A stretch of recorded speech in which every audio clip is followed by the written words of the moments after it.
жашап тылымдарга.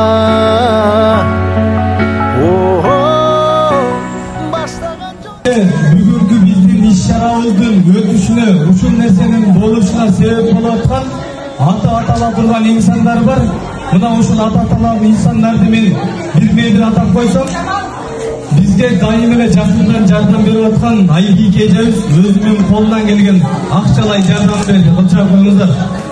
Жана ошондой эле ушул жерге дайым жардам берип аткан, биз менен тыгыз иштеп аткан Өмүр Барак аттуу кайрымдуулук фонду бар. Мына ушуларда колдон келген жардамын да берди.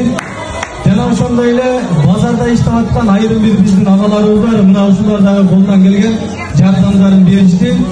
Ошондой эле биздеги окуп аткан жалпы окуучулардын демилгеси менен ушул нерсе бүгүн жакшы дегенде уюштурулуп өтүп атат.